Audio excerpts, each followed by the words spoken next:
tripulantes de nuestra querida, contaminada y única nave espacial. La misma que desde la última vez que nos vimos por estos medios ha dado otra vuelta sobre su eje imaginario y, por supuesto, sigue generando acontecimientos en pleno desarrollo. La diferencia es que hoy es viernes. Gracias a Dios es viernes. Shabbat Shalom. Assalamu alaikum, Pax Vobis. Ese es el saludo con el deseo de paz de las tres grandes religiones monoteístas que coincidimos en Tierra Santa. Shabbat Shalom es el saludo con los hermanos del Antiguo Testamento. Assalamu alaikum es el deseo de paz, igual, con la cultura árabe. Y el Pax Tecum es el latín de la época en que éramos los perseguidos, los que andábamos en las catacumbas, ¿no? Pax Tecum es la paz sea contigo. Bueno, dicho esto, viernes al fin, tremenda fluidez en el panorama internacional para variar. No olvidemos que la política internacional no se detiene los fines de semana, ¿no? Los burócratas se detienen, los trabajadores se detienen, pero las geopolíticas no se detienen. Entonces, el tema del Lejano Oriente y el tema de las áreas de influencia en todos los cursos de agua sigue siendo un elemento fundamental que hay que seguir con atención. Y aquí las grandes potencias, bueno, China, quién duda, ¿no? Cuando estuvimos allá la primera vez fue en la década del 80, todo el mundo en bicicleta, ahora no caben los carros últimos modelos, pero la contaminación también es un costo altísimo que han pagado. Desde luego hay un reposicionamiento de Rusia, la Federación Rusa está campeando por sus fueros, y la OTAN sigue haciendo ruidito en lo que antes era su Mare Nostrum del Mediterráneo, pero que ya no lo es en exclusiva. Y desde luego Crimea, por la que se peleó en 1853, sigue siendo noticia. Moscú no va a soltar semejante base fundamental. Y del Mar Negro se pasa ahí por el Bósforo. De un lado Europa, del otro lado comienza Asia. Y esto sencillamente es el cuento de nunca acabar. Pero siempre hay variaciones, para bien o para mal. Veamos los acontecimientos en pleno desarrollo. Tomemos esto con una pizquita de sal y otra de pimienta y veamos qué es lo que está pasando en esas lejanas tierras. Paracaidistas tácticos caen a tierra, demostración de fuerza. Observadores, ¿qué está pasando acá? Estados Unidos, Tailandia, Malasia, Fuerzas Armadas que se unen en un simulacro de combate llamado Cobra Dorada 2017. Los helicópteros de última generación barriendo el terreno y saturando con los lanzamisiles. Fuerzas militares de Estados Unidos, Tailandia y Malasia participan en simulacro de combate en el último día de ejercicios Cobra Dorada 2017, hoy viernes, en la provincia nororiental de Nakhon Ratchasima. El ejército combinado con todas sus fuerzas, CALFEX, un ejercicio de entrenamiento que utiliza munición real, tanques blindados y helicópteros de ataque, como vimos, en los países que se unen en una amplia gama de capacidades de combate. Se unieron más de 1000 soldados estadounidenses, más de 900 tailandeses, media docena de Malasia y paracaidistas este año. Al concluir los 36º ejercicios militares conjuntos dicen en una mala traducción algunas agencias, conjuntos somos las propias fuerzas, combinados son con las fuerzas de otros países. Así que ejercicios militares combinados, y al concluir, el comandante de las Fuerzas Marítimas, las Fuerzas Navales de los Estados Unidos para el Pacífico, David Berger, se mostró satisfecho con los ejercicios Cobra Dorada, diciendo que fue mucho más de lo que la gente imaginaría.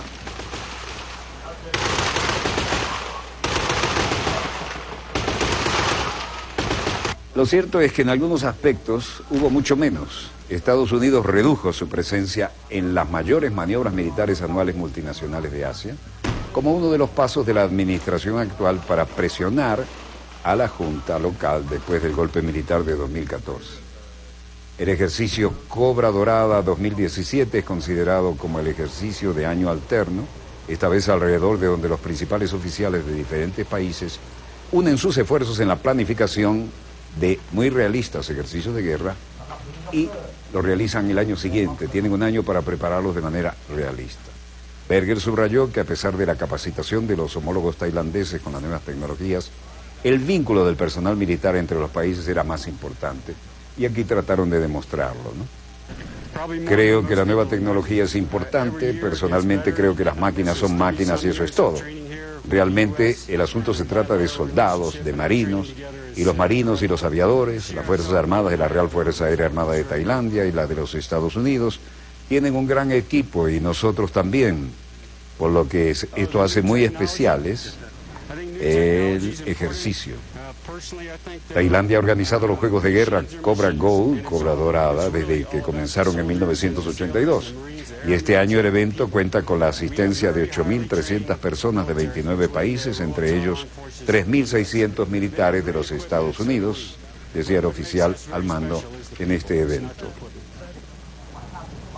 El teniente general David Berger, bueno, aquí tenemos los encargados de colocar grupos de comandos insertados a fondo en el terreno enemigo, ¿no? Ese modelo de helicóptero. Y creo que la nueva tecnología es importante y personalmente creo, sin embargo, que las máquinas son máquinas y lo que importa es el contacto personal, decía. Y en Beijing, la Cancillería, que todos los días da rueda de prensa y que son imposibles de ignorar, el vocero Heng Xuan decía, vean, nadie falta, ¿eh? ¿Cree usted que es fácil para el problema nuclear de Corea del Norte desarrollarse en el estado actual? Hemos dicho muchas veces que de la cuestión nuclear de Corea del Norte es el problema entre Estados Unidos y Corea del Norte. Las partes pertinentes pueden asumir sus responsabilidades y desempeñar el papel que deberían, y junto con China podríamos desempeñar un papel constructivo para la paz y la estabilidad en la península de Corea y para su desnuclearización. Corea del Norte critica a su amigo chino por bailar al son de la música de Estados Unidos.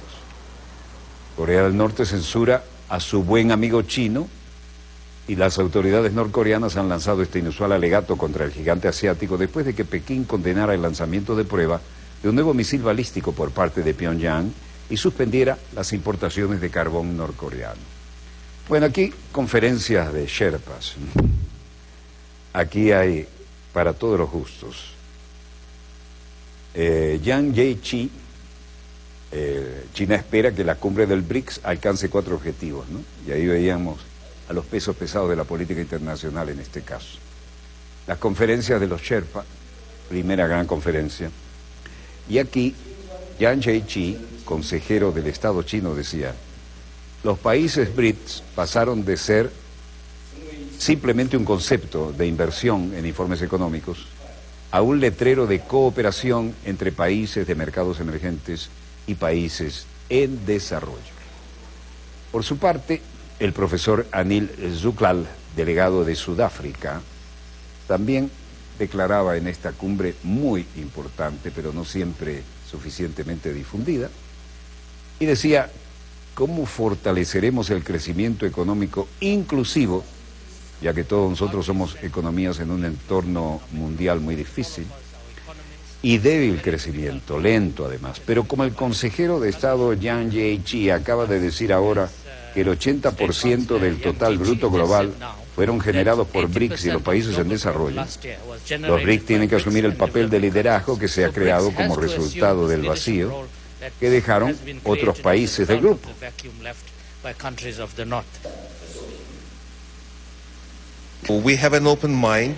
Luego, Sergei Briakov dijo, tenemos una mente abierta, los países de diferentes continentes serán invitados.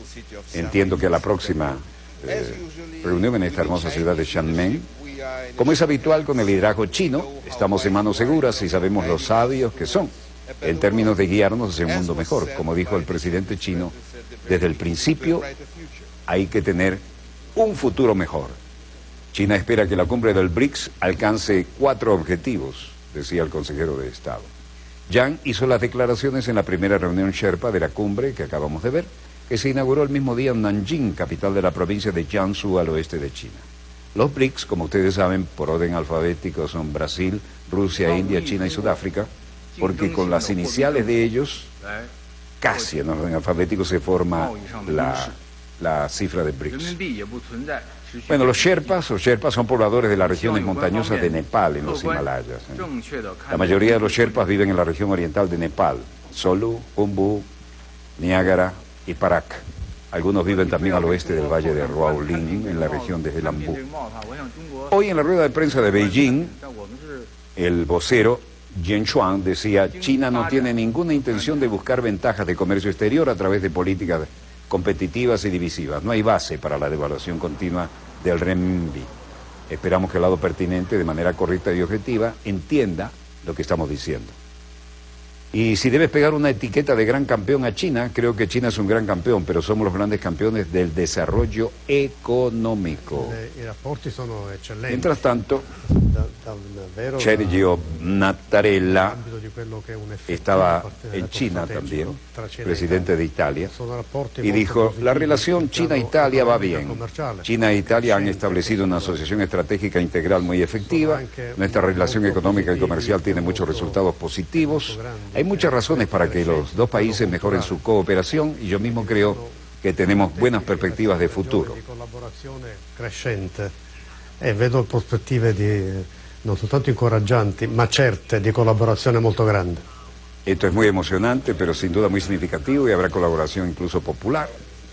Y luego dijo: tenemos una fuerte confianza en la iniciativa One Belt, One Road, un cinturón, un camino, que fue lanzada por China, y esperamos convertirnos en uno de los socios. En cuanto al programa de la Ruta de la Seda Marítima del siglo XXI, Italia cuenta con muchas instalaciones básicas y ricas experiencias en operaciones portuarias y logísticas, lo que permite a Italia ser un socio importante en el programa, y esperamos que podamos señalar un papel de socio importante, como dijimos, y estamos profundamente convencidos de que la iniciativa One Belt, One Road tiene buenas perspectivas y desempeñará un papel importante en la promoción de la cooperación económica, comercial y cultural a nivel mundial.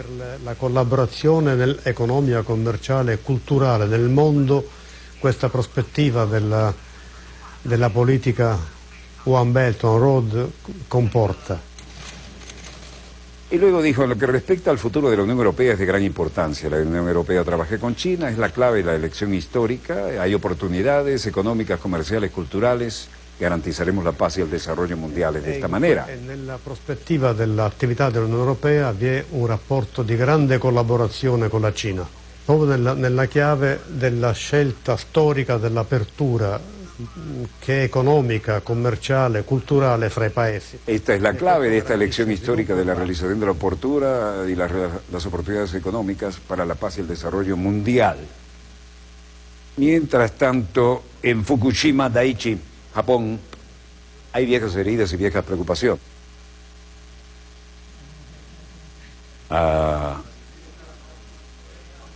Están abiertas planes de desmantelamiento de plantas nucleares estancadas en Japón y que estaban previstos para este verano. Nadie olvida el drama de Fukushima, ¿no? Power Company, the Tokyo Electric Power Company, TEPCO, dijo a reporteros el jueves que esperaban ver en el verano de 2017 algún tipo de plan para mover la limpieza y el desmantelamiento de la planta nuclear de Fukushima Daiichi, la de la terrible noticia aquella que cubrimos durante tanto tiempo, el estallido del reactor y la cantidad de contaminación nuclear que esparció. Realmente no sabemos lo que está sucediendo. Dentro de nuestra prioridad ahora es averiguar qué está sucediendo dentro de los desechos de combustible en el reactor. Por el momento, sin embargo, todavía es difícil ver cómo avanzar, ya que los operadores no tienen una buena idea de situación dentro de algunos de los reactores lisiados. Verán el resultado de la explosión. Esto es terrible en un reactor nuclear. La contaminación radioactiva ha transformado esto en algo absolutamente invivible, excepto con trajes muy especiales y por muy poco tiempo. En ese sentido, el jefe de la planta, Shunji Uchida, dijo: por lo que se refiere a los niveles de radiación, introdujimos el escorpión, es un elemento remoto, control remoto, en el reactor, y los niveles calibrados allí, y el número que surgió fue 210. Pero algunos de los medios de comunicación extranjeros informaron que la realización del medio ambiente era un número superior. En realidad, no ha habido variantes que afectaran el medio ambiente en lo absoluto.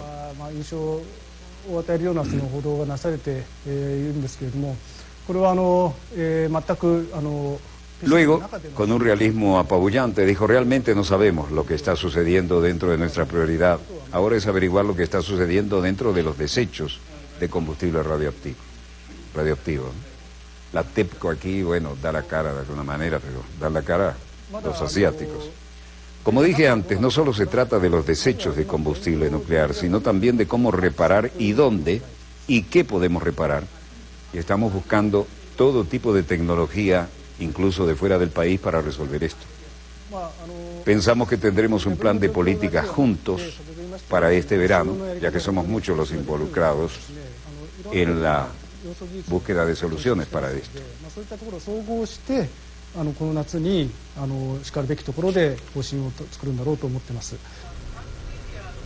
Reporteros extranjeros invitados por TEPCO a ver la planta por sí mismos antes de las conmemoraciones de los 6 años del terremoto de magnitud 9 que azotó el norte del Japón el 11 de marzo de 2011. Recuerdan que transmitíamos día por día este drama. Caramba, 6 años ya, ¿eh? El temblor provocó la peor calamidad nuclear del mundo desde Chernóbil en 1986, después de que 3 reactores de la planta de TEPCO en Fukushima se derritieron literalmente después del terremoto, y también provocó un tsunami mortal que devastó una enorme área y mató más de 15.000 personas. Uchida también corrigió lo que dijo que estaba mal informado, los informes de medios extranjeros que parecen sugerir que las lecturas de radiación habían alcanzado niveles peligrosos a principios del mes pasado. Por lo que se refiere a niveles de radiación, no es así. Bueno, aquí estamos a nivel de militares en Turquía, en Gaziantep, y tenemos al jefe del Estado Mayor, el general Hulusi Akar, quien dice: se ha iniciado una operación en Al-Bab, que es principalmente el centro de la organización terrorista Daesh, el Estado Islámico, operación que se llevó a cabo con cautela porque se diferencia de una operación convencional. Era más bien una operación asimétrica que necesitaba ser llevada a cabo en áreas residenciales e incluso dificultades tales como coches bombas, suicidas, francotiradores. Afortunadamente se completó con éxito.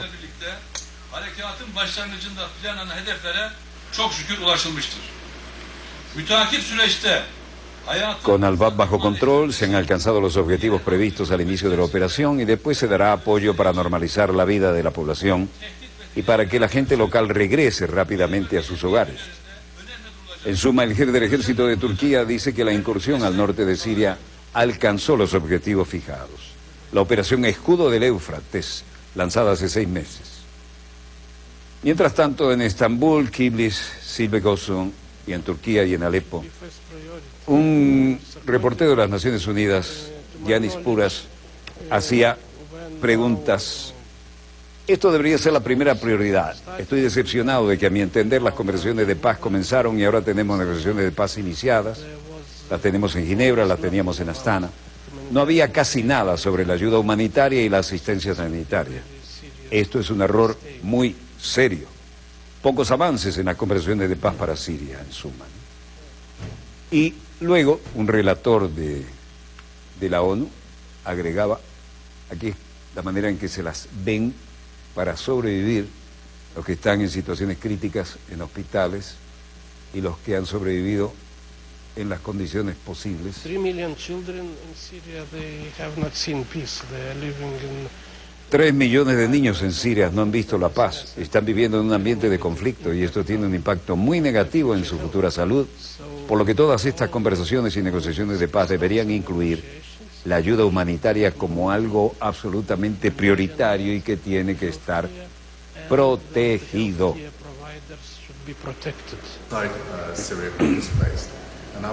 Coordinador de las Naciones Unidas para la crisis de Siria, Ramesh Rahasingam, decía: en la mayoría de las zonas asediadas, el asedio de hecho por el gobierno sirio, así que nuestra principal dificultad ha sido obviamente en los últimos convoyes que fueron atacados pero la principal dificultad es obtener permiso para camiones y asistencia para entrar en estas áreas.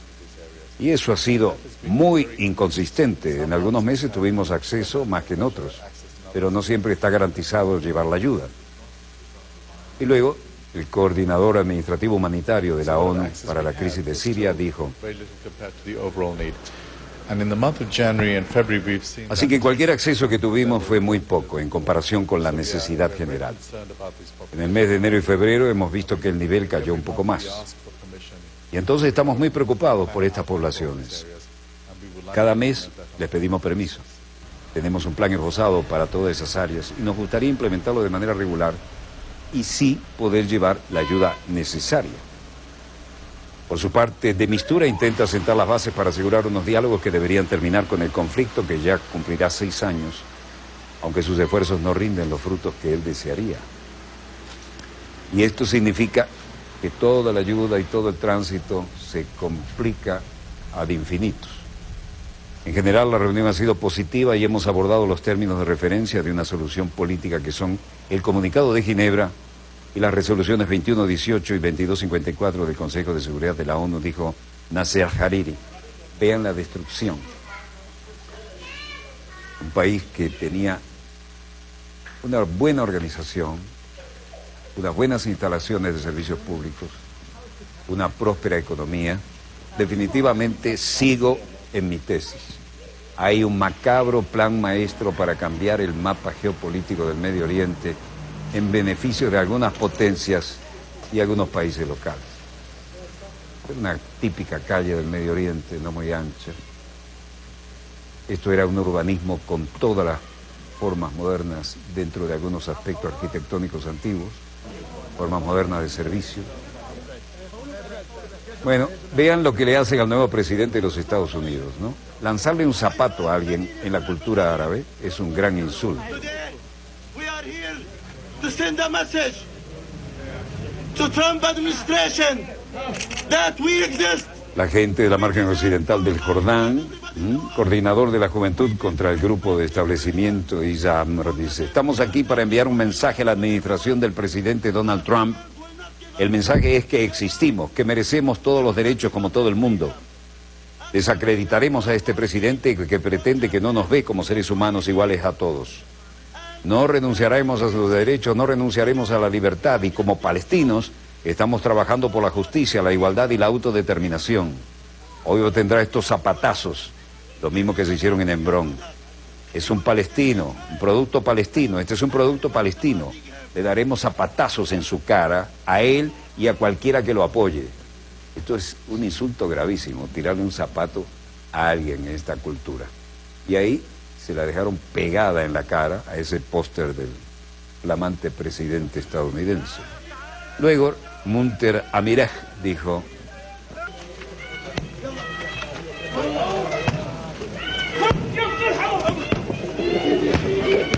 recuerdan que a George W. Bush le lanzaron un zapatazo, ¿no? Y logró esquivarlo en una visita al Medio Oriente donde pensaba que iba a ser recibido en olor de santidad.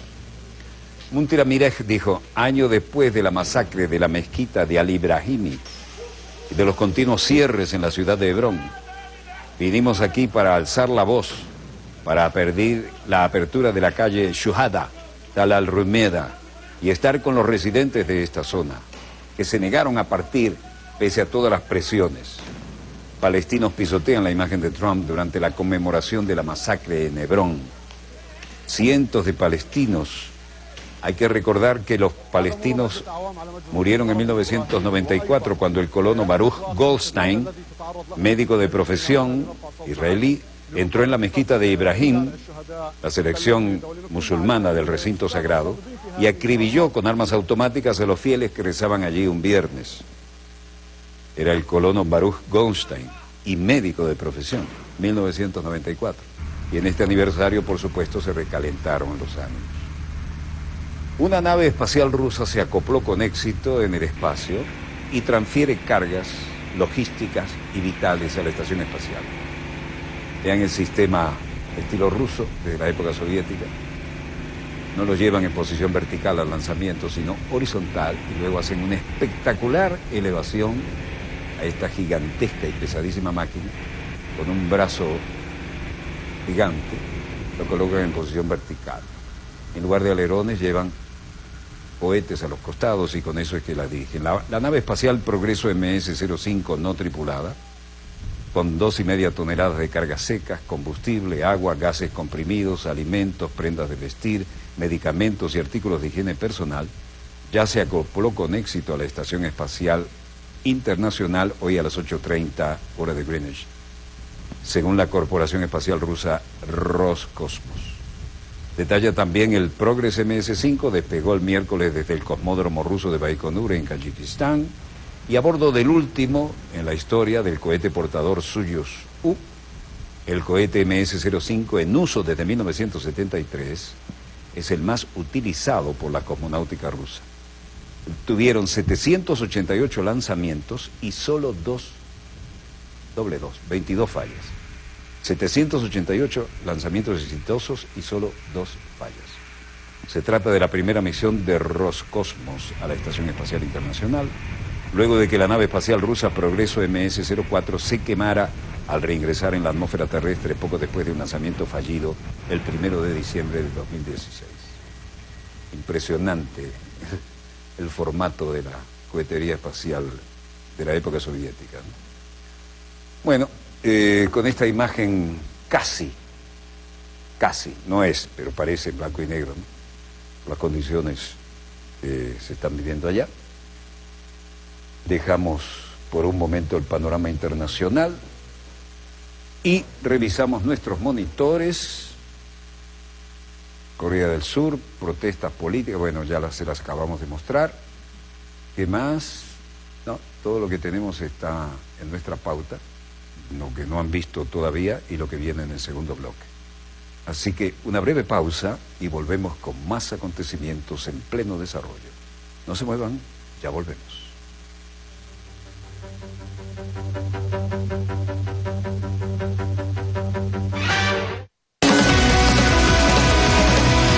Ya vuelve Dossier.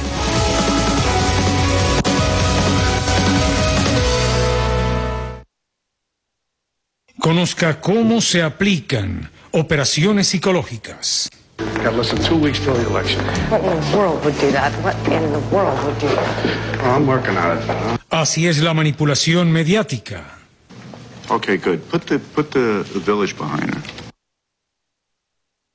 Cortina de humo, este lunes a las 10 de la noche por Venezolana de Televisión. PDVSA Gas avanzan en el desarrollo industrial de la nación. El gas es energía limpia al alcance de todos. El gas debe utilizarse conscientemente, por ello te recomendamos: al momento de hervir líquidos, prever que pueden derramarse y apagar la llama dejando que el gas se escape. En caso de emergencia, llama a los números que están en pantalla. Prevenir es vivir. Cuida a tu familia. Hacía dulces que yo vendía en la escuela. A mí me decían el arañero porque yo vendía unos dulces de lechosa que mi abuela hacía, eran muy exquisitos, llamados las arañas, porque tenían forma de araña, pero de dulce de lechosa. Yo vendía tabletas, vendía jugo, vendía fruta. Y entonces yo gritaba, araña locha. Una vez dije, araña caliente para las viejas que no tienen dientes. Yo inventaba a veces unos versos no muy queridos por alguna gente.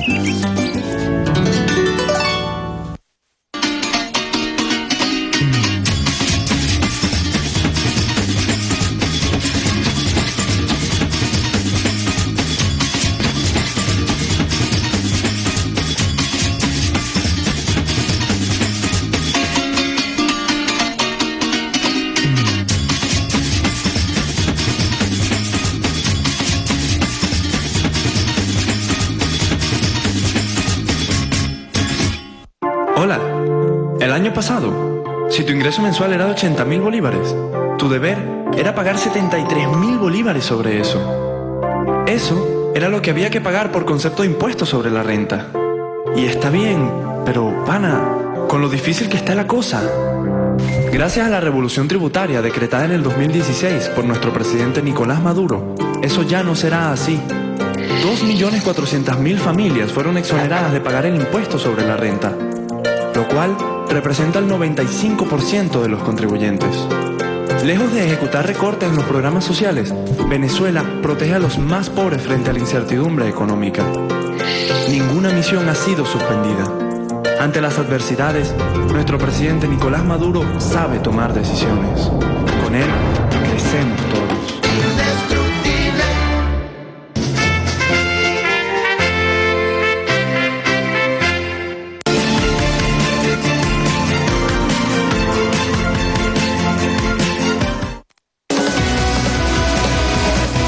Continúa Dosier.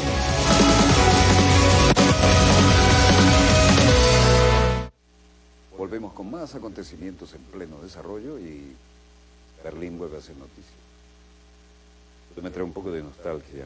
En la época de la Guerra Fría, cuando para ir a ver el Museo Pergamon, Berlín Oriental, había que cruzar por el legendario en todas las películas y libros de espionaje y de acción, Charlie Checkpoint.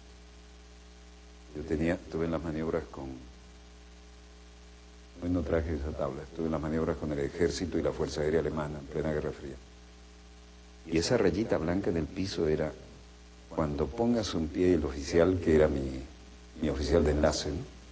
Cuando pongas un pie del otro lado de esa raya, bajen un poco el retorno, señor operador de audio, bajen pelito. ¿Aló? Bajen un poquito más. Baje el retorno. Baje el retorno, por favor. ¿Aló, aló?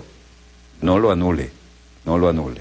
Calma, tranquilo. Sabemos que usted es nuevo, no se preocupe. Vuela con el instructor, estamos en el aire. Relájese y disfrútelo. Entonces, cruzar por aquella raya para ir al Pergamon, después de haber estado en el Medio Oriente, y las grandes potencias llegaban al Medio Oriente y se llevaban toda la riqueza histórica. Entonces, haber estado en las ruinas de Babilonia y tener que ir allá a ver lo mejor de Babilonia era una realidad. Entonces todavía era el lado soviético, ¿no? Y eso se vivía así como en las películas, ¿no? Mi guía, que era un oficial de la reserva con un grado alto, pero que era colega porque era periodista y locutor de la Deutsche Welle, me dijo: querido Walter, si a las 18:30, como quedamos, tú no estás a un paso de esa línea blanca, no eres mi problema, eres un problema de los soviéticos. Así se vivía esa realidad, ¿no? Este testimonio no es para darme bomba, es para que vean que lo del Charlie Checkpoint y el muro no era ninguna cosa, se convivía con eso, ¿no? Pero no era ninguna cosita bella, ¿no? De aventureros. Bueno, Berlín hoy recupera su importancia, todo el mundo que tiene algo que decir en Europa alguna vez pasa por Berlín, y con eso comenzamos nuestro segundo bloque con los acontecimientos en pleno desarrollo y la señora Angela Merkel demostrando cuánto. Ahora la capital es Berlín, en aquella época no lo era, ¿no? Porque estaba divididísima. Y además el Parlamento no tenía ni la cúpula de ahora y seguía chamuscado como al final de la Segunda Guerra. Bueno, estamos en Berlín, mucha escolta. ¿Por qué?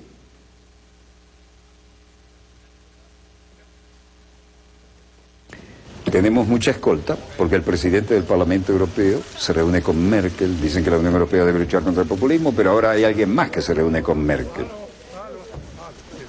Y esto supone que el presidente Antonio Tajani llega para una conferencia de prensa combinada, ¿no? A la Limón. Y luego de ser recibida por Angela Merkel, Parlamento Europeo, como es, el hombre hace unas declaraciones que fueron importantes y por eso cambiamos la pauta y las incluimos ahora que nos llegó. El presidente del Parlamento Europeo, Tajani, se reúne con Merkel y dice que la Unión Europea debe luchar contra el populismo.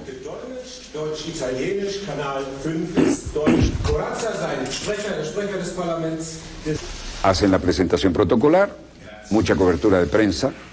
No, voglio essere chiaro, io ho detto...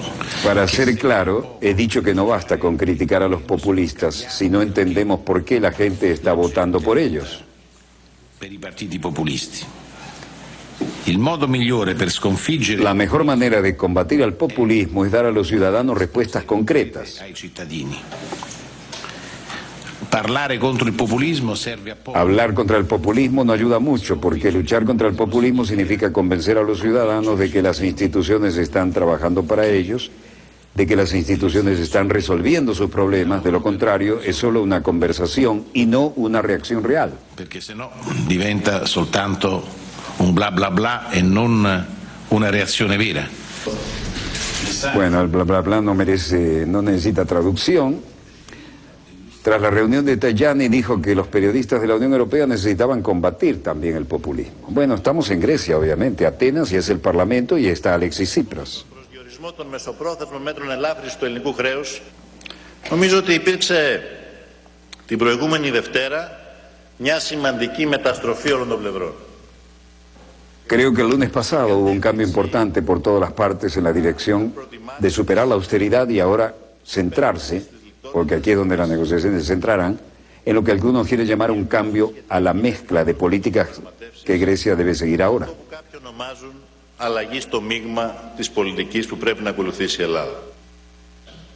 Luego dijo, si usted me preguntara personalmente si estoy de acuerdo con la necesidad de cambiar esta mezcla de políticas, yo diría que no. Pero cuando usted entra en una negociación, espero ganarla desde luego, pero también se verá obligado a hacer algunas concesiones. Ότι θα κερδίσεις, αλλά θα αναγκαστείς να κάνεις και κάποιες υποχωρήσεις στο ζήτημα. Αναπτυξιακή τάση ελληνικής. Luego dijo, hoy tengo la absoluta convicción de que hemos logrado un honorable compromiso. Por primera vez en 7 años se acordó, y esto es crucial, dejar atrás este principio de austeridad perpetua. Μετά από 7 χρόνια, και αυτό είναι κρίσιμο, να αφήσουμε... Qué media vuelta, ¿eh? Después de aplicar a ultranza el paquetazo neoliberal, ahora se dan cuenta que la austeridad perpetua no funciona y que la gente no la aguanta. Y finalmente dijo, lograremos sacar al país de los rescates, sacar al país de la servidumbre, sacaremos al país de la supervisión, sacaremos al país de la crisis. Bueno, ojalá sea así.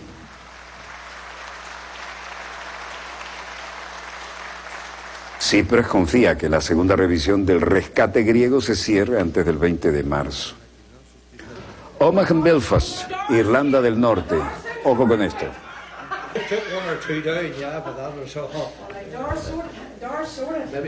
Primer ministro de Irlanda del Norte, Arlene Foster. Irlanda dice que los rivales pueden obligar a regresar a las reglas de Londres. Posan alegres, tienen el control, pero una enorme responsabilidad sobre sus hombros a desarrollar. Y Arlene Foster dice, el Sinn Féin parece estar diciendo que si no consiguen lo que quieren, entonces están preparados para vivir con la regla directa y realmente deben ser veraces con su gente. Y lo que eso significa. Lo que eso significa es que los administradores en Londres entran y deciden el futuro de Irlanda del Norte para el servicio de salud, el desarrollo económico. Y hemos tenido tanto éxito en la economía en los últimos 10 años, siendo una de las regiones sobresalientes del Reino Unido para la inversión interna, y creo que perderemos eso si tienen regla directa, y eso es muy peligroso. Outstanding regions of the UK for inward investment, and I think we'll lose that if we have direct rule, and that's very dangerous. Luego dijo, por nuestra parte queremos que la devolución se ponga en marcha lo más rápido posible. Creemos que estaba funcionando de nuevo el año pasado. Ha habido un intento de reescribir lo que había sucedido el año pasado en la realidad económica que tuvimos, pero seguíamos con el negocio de gobierno. For our part, we want to get devolution up and running again as quickly as possible. We believe that it was working back last year. There's been an attempt to rewrite what had happened last year, actually, but we were getting on with the business of government. Right.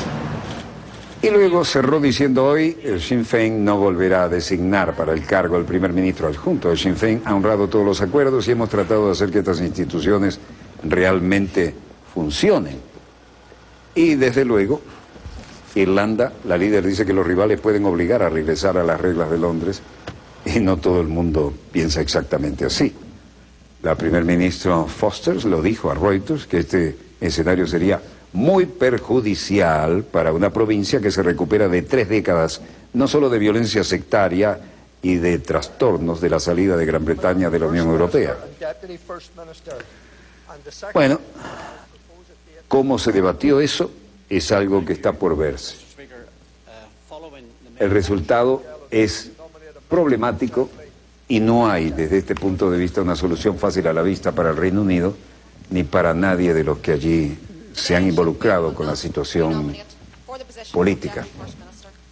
Sinn Féin has honoured all agreements. We have striven to make these institutions work and deliver for all in our community. There can be no return to the... Féin no volverá a designar para el cargo de primer ministro adjunto. Sinn Féin ha honrado. Cruzamos el Atlántico y estamos en National Harbor, Maryland, Estados Unidos. Y Donald Trump dice, eché un vistazo a lo que sucedió en Suecia. Háganlo ustedes también. Me encanta Suecia, gran país, gente estupenda, me encanta Suecia. Pero entienden que tengo razón, la gente allá entiende que tengo razón. Eché un vistazo a lo que está pasando en Suecia. Una mirada a lo que está sucediendo en Alemania. Eché un vistazo a lo que está sucediendo en Francia. Tengo un amigo que él es un tipo muy sustancial, ama la ciudad de las luces, ama París. Durante años, todos los años en el verano iría a París con su esposa y su familia. No lo había visto en mucho tiempo y le dije, Jim, déjame hacerte una pregunta, ¿cómo está París? París, yo no voy más allá, ya no es París. 4 años, 4, 5 años, no se ha ido. No se le perderá nada ahora, ni siquiera piensa en volver a París. En términos de ir allí, hay que echar un vistazo a lo que está sucediendo a nuestra gente en el mundo y tenemos que ser inteligentes. Tenemos que ser inteligentes. No podemos dejar que eso nos vaya a suceder a nosotros.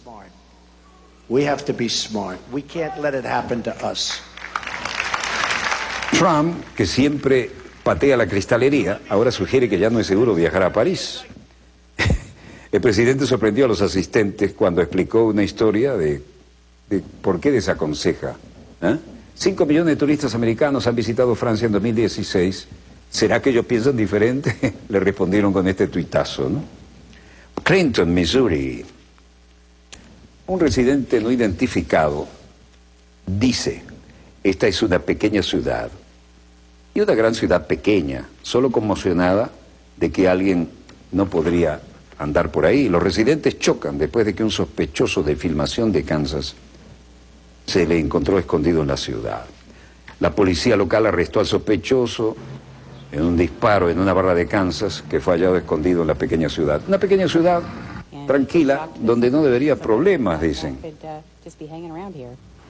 Y solo se conmociona cuando alguien hace alguna cosa de estas.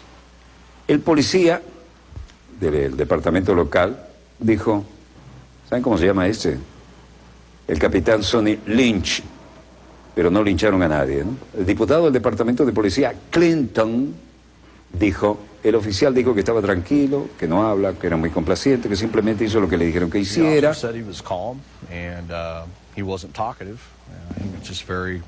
Pero era un sospechoso que disparó, nada menos que en esta barra de Kansas, y fue hallado escondido en la pequeña ciudad, lo andaban buscando, parece. La policía dijo que Pennington estaba tranquilo durante su arresto. Es acusado de disparar y matar a Srinivas Chubibotla, de 32 años, y Eric Alok Madasani, también de 32, en el bar y grill de Olathe, Kansas. Parecería que la entró con todo para los que lucían como extranjeros.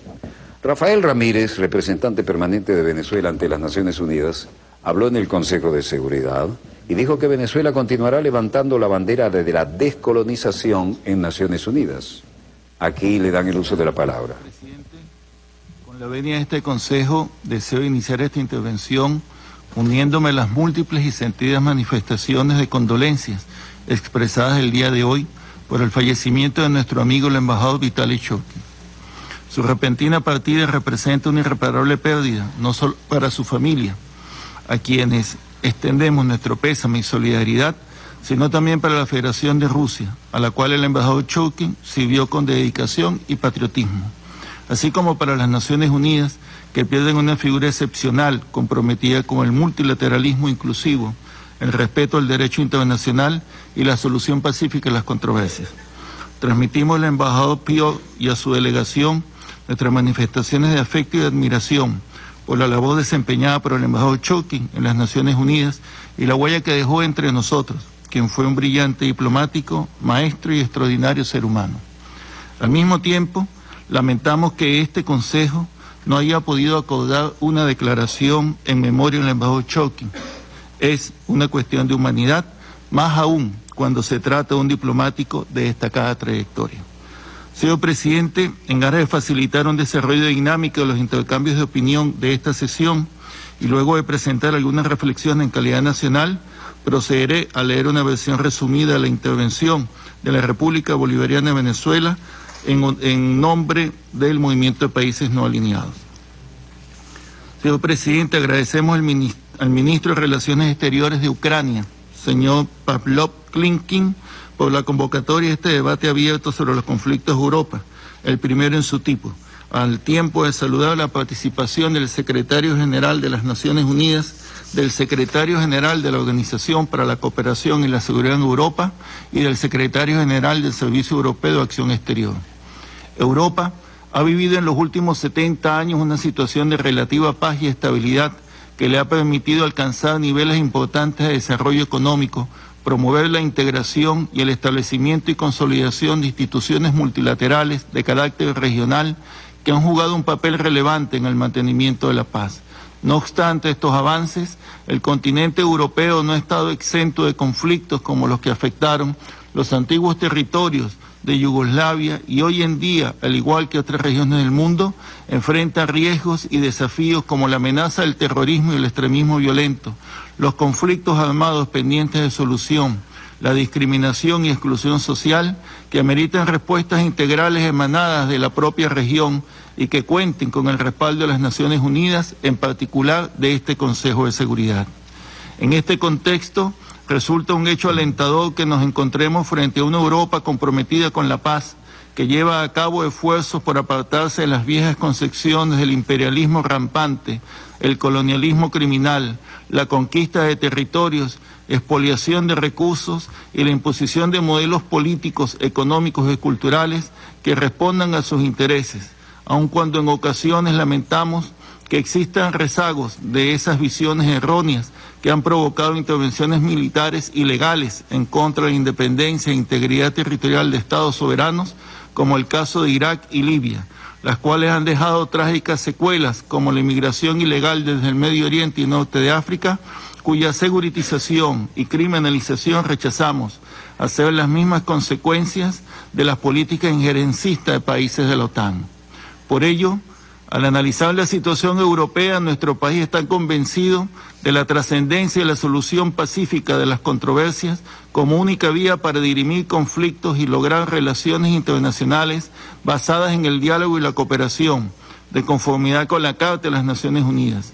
En tal sentido, las organizaciones regionales y subregionales como la OSCE juegan un papel de primer orden en los procesos de consolidación de la paz, por la vía del apoyo en el logro de los consensos, así como en la recuperación, reconstrucción y desarrollo de las sociedades que emergen de situaciones de conflicto.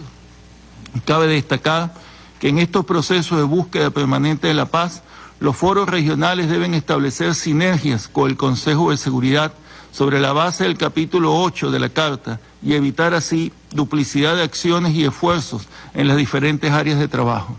Al mismo tiempo, corresponde al Consejo de Seguridad aplicar en el marco específico de su mandato una política de solución de conflictos responsable, transparente e inclusiva, sin dobles raseros ni manipulaciones geopolíticas, y respondiendo a los altos intereses del mantenimiento de la paz y la seguridad internacionales. Señor Presidente, una revisión amplia de las actuales situaciones de conflicto en Europa nos lleva a hacer algunas consideraciones sobre determinadas crisis. En cuanto a Ucrania, Venezuela reconoce los esfuerzos diplomáticos por la OSCE a través de sus diferentes iniciativas de paz en esta difícil coyuntura que ha impactado a la población civil con el lamentable saldo de pérdida de vidas humanas. Queremos reiterar nuestro apoyo a los acuerdos de Minsk, suscritos por los jefes de Estados de Rusia, Ucrania, Francia y Alemania, y respaldados por el Consejo de Seguridad mediante la resolución 2202, como única manera para abordar una solución pacífica en este conflicto. De allí que llamamos una vez más a las partes a respetar el alto al fuego, no escalar el conflicto y permitir, más allá de los intereses extrarregionales, que los acuerdos se apliquen debidamente. Asimismo, este proceso exige que los actores claves que acompañen esta dinámica se abstengan de aplicar medidas coercitivas unilaterales que comprometan las negociaciones y sean contraproducentes al objetivo compartido de la paz y la solución definitiva del conflicto armado. Kosovo sigue siendo un asunto importante en la agenda de la paz en Europa, toda vez que persiste la desconfianza entre las partes y la exclusión de comunidades que inciden negativamente en las perspectivas del diálogo y estabilidad. Pese a ello, valoramos el papel que desempeñan la UNMIC y la misión de la Unión Europea, teniendo presente la resolución 1244 como la base jurídica internacional aplicable para el logro de una solución pacífica duradera, a la vez que reafirmamos nuestro pleno compromiso a favor del respeto a la soberanía, integridad territorial e independencia política de Serbia. En cuanto a la situación de Chipre, que constituye uno de los conflictos de larga data en la historia de Naciones Unidas, reconocemos los progresos registrados entre las partes por la vía del diálogo y la negociación que contemplan iniciativas dirigidas hacia la reunificación. Por esta razón, alentamos a los representantes de las comunidades greco-chipriotas y turco-chipriotas a que mantengan el espíritu de voluntad política para así avanzar en su compromiso de poner fin a este contencioso mediante un acuerdo que beneficie mutuamente a ambas partes. Señor Presidente, en nombre del Movimiento de Países No Alineados queremos resaltar que actualmente vivimos en un mundo que enfrenta nuevas amenazas múltiples, complejas y emergentes que atentan contra la paz y la seguridad internacionales, incluyendo aquellas planteadas por el colonialismo, neocolonialismo y la ocupación extranjera, el terrorismo y el extremismo violento, genocidio y limpieza étnica, la guerra y los conflictos prolongados. Entre estos conflictos prolongados se encuentra aquel entre Armenia y Azerbaiyán, el cual lamentamos que continúe sin resolverse a pesar de las diversas resoluciones adoptadas por este Consejo de Seguridad. Durante la 17 cumbre del MNUAL en la isla de Margarita, Venezuela, en septiembre de 2016, los jefes de Estado y de Gobierno del movimiento alentaron a las partes a seguir buscando una solución negociada al conflicto dentro de la integridad territorial, la soberanía y las fronteras internacionalmente reconocidas de la República de Azerbaiyán. Para concluir, señor Presidente, el Movimiento de Países No Alineados, en línea con sus principios fundacionales, reafirma su compromiso con la promoción de la resolución pacífica de las controversias, con arreglo a las disposiciones del artículo 2 y del capítulo 6 de la Carta de las Naciones Unidas, así como de las resoluciones relevantes de la ONU y del derecho internacional en su conjunto, a fin de contribuir al fortalecimiento de la paz y la seguridad internacionales y de salvar a las futuras generaciones del flagelo de la guerra y de los conflictos armados. Gracias, señor Presidente. Bueno, ¿por qué esta nota?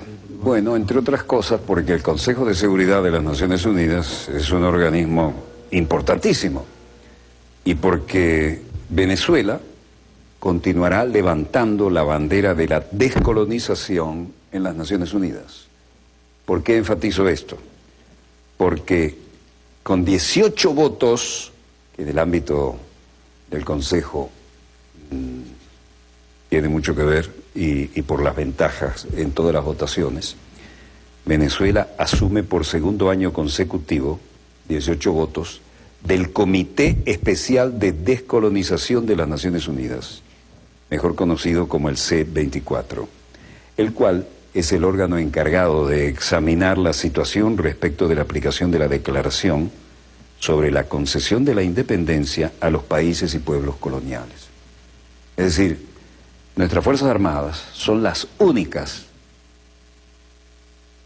las de la República hoy Bolivariana de Venezuela, enhorabuena, las únicas que cuando cruzaron su frontera fue para darle libertad a 5 naciones, incluyendo lo que ahora es Panamá, separado de Colombia para fabricar el canal. Eso no lo puede decir cualquiera. Y resulta que ahora, nuevamente, por segundo año consecutivo, asumimos la presidencia del Comité Especial de Descolonización de las Naciones Unidas, mejor conocido como el C24, el cual es el órgano encargado de examinar la situación respecto a la aplicación de la Declaración sobre la, nada menos, esto sí que es ayudar a la libertad, como lo ayudaron nuestras tropas con el Libertador, ¿no? Liberamos además a 5 países.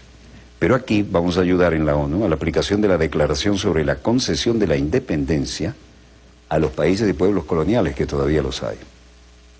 Este martes, con la presencia del secretario general Antonio Guterres, Venezuela fue electa con más del 64% de los votos de los miembros del comité para continuar al frente de esta labor.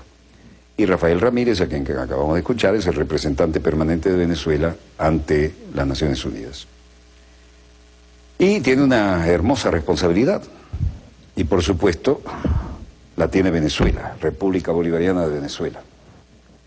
Sobre esto, es una manera muy brillante de terminar la semana en el ámbito de la política internacional, en nuestra querida, contaminada y única nave espacial. Bueno, aquí termina este dossier. Hoy es viernes, gracias a Dios es viernes. Shabbat Shalom, Assalamu Alaikum, Pax Bovis. Desde el estudio 3 de Venezolana de Televisión, el canal pionero, porque es heredero de aquel TVN5, en el que tuve el honor de comenzar a hacer el primer programa especializado de información internacional con un satélite en vivo, el único que llegaba de uso civil de Europa, allá en la Charneca, ¿no?, en el Cerro Marín. Finaliza aquí este dossier. Es el programa decano en todo el hemisferio occidental de la información internacional vía satélite. Les habló su productor y conductor, y a nombre de todo el equipo les deseamos un muy feliz fin de semana. Por favor, no ingresen a la estadística, cuídense, hay mucho que cuidar en todo estos desplazamientos de los días que vienen por delante. Y esperamos, Dios mediante, tenerlos allí el lunes a la hora de costumbre, donde quiera que se encuentren de ese lado del receptor.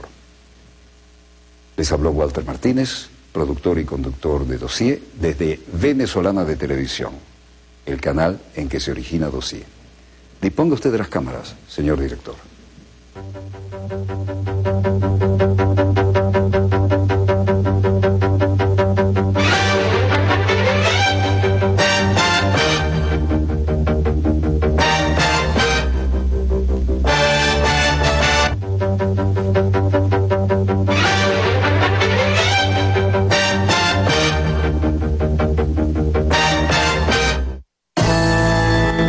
Este programa contiene elementos que no pueden ser presenciados por niñas, niños y adolescentes sin supervisión. Que hay dos partes en el mundo y 5 continentes más 2 partes y que hemos reincidido en la esperanza. Hola, soy Larisa Costas y en los próximos minutos navegaremos en la movida política de las redes sociales y del periodismo digital. Acompáñame a averiguar en qué anda el imperialismo 2.0. A un clic.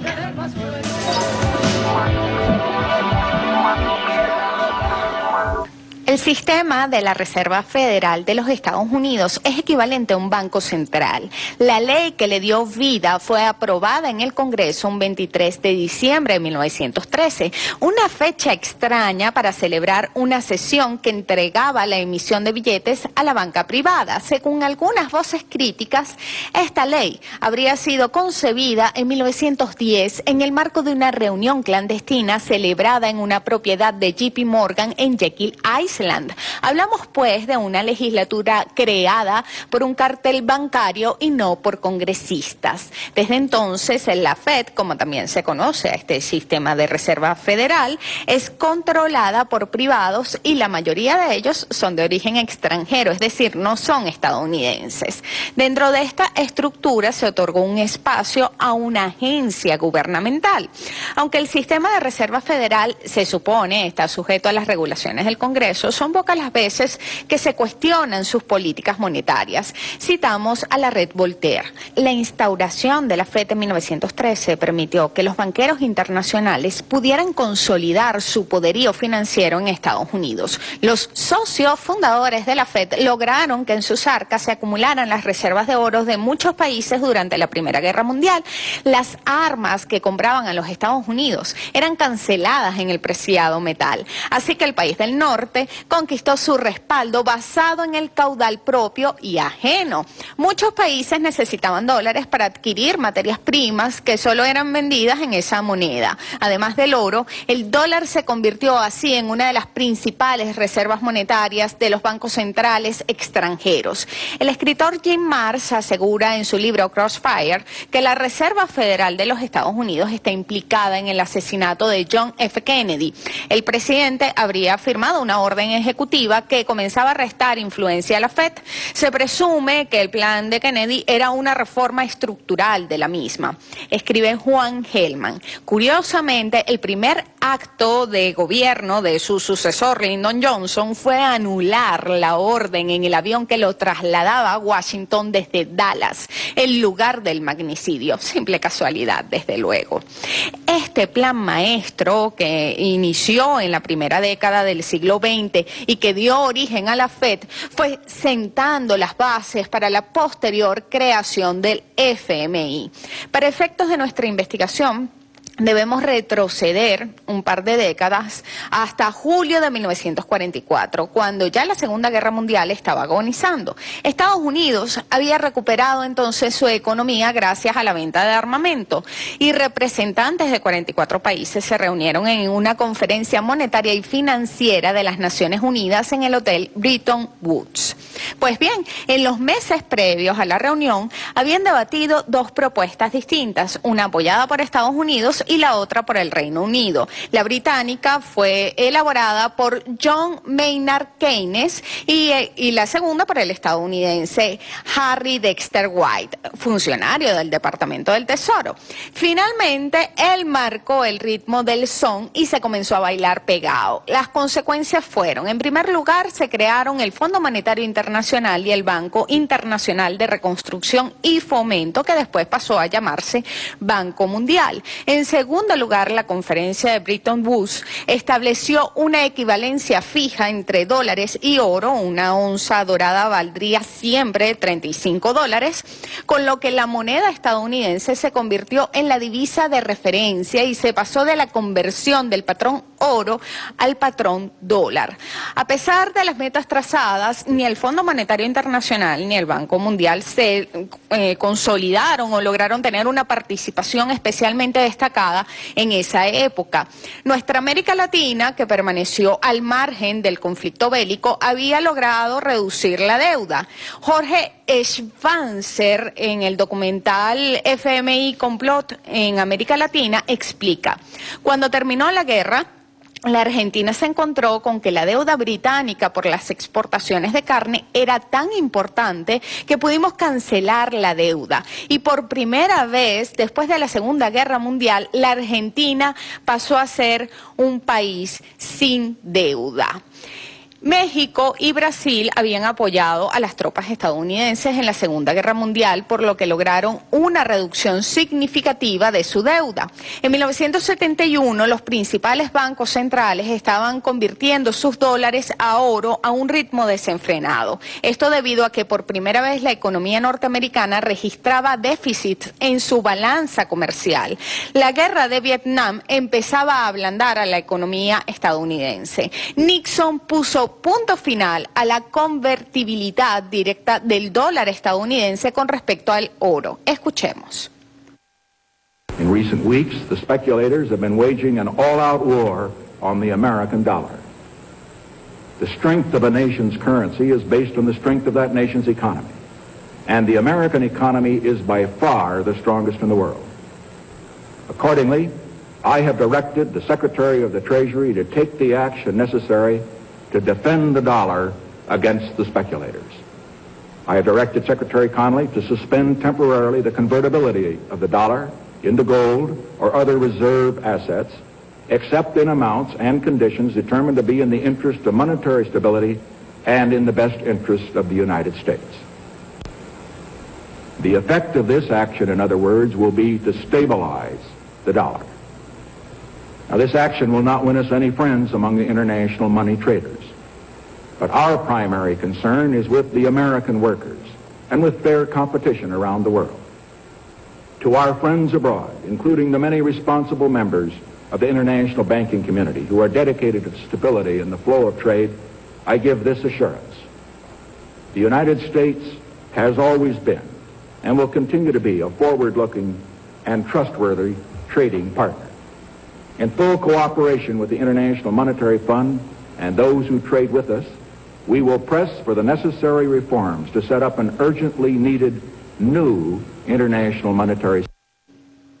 Alejandro Nadal nos explica las consecuencias de la locución de Nixon. Ese día el sistema de paridades fijas dejó de existir y comenzó la presión para eliminar las restricciones al libre flujo de capitales a lo largo y ancho del planeta. Pero lo más importante es que se sentaron las bases para la expansión del endeudamiento público mediante la expansión de la oferta monetaria, fenómeno que ha alcanzado un ritmo exponencial en el último decenio. La destrucción del sistema de Bretton Woods condujo por primera vez al sistema monetario mundial a un régimen de moneda fiduciaria.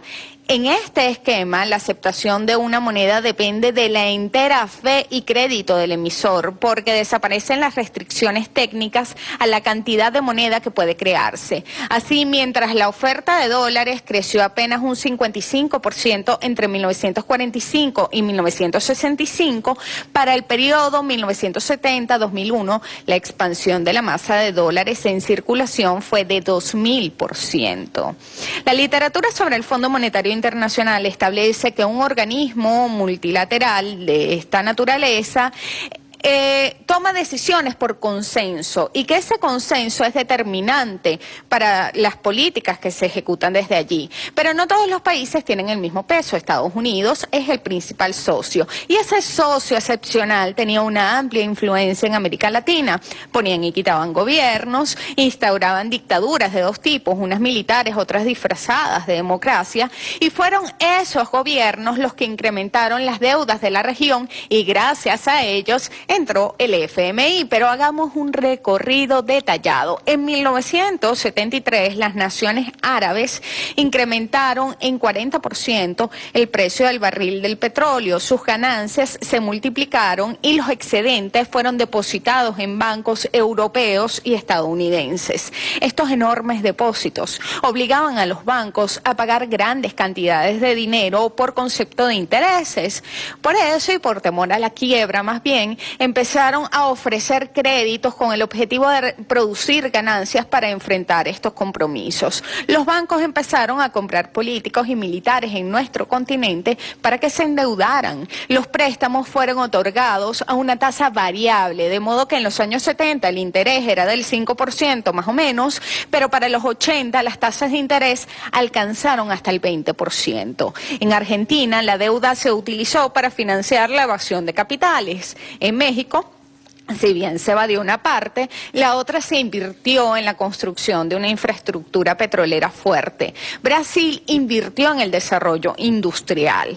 En criollo, los países se endeudaron más allá de sus capacidades de pago y al no poder cumplir con los compromisos, acudieron al fondo para que éste les prestara y así poder cubrir el servicio de la deuda ante los bancos internacionales. El fondo les exigía ciertas condiciones y si las cumplían, los bancos podían refinanciar las deudas. Al evento se le conoció como la crisis de la deuda. Esto se convirtió además en un ciclo constante durante los años 80. De este modo, el Fondo Monetario Internacional inició una política de injerencia de las economías a nivel global, especialmente en los países llamados del tercer mundo.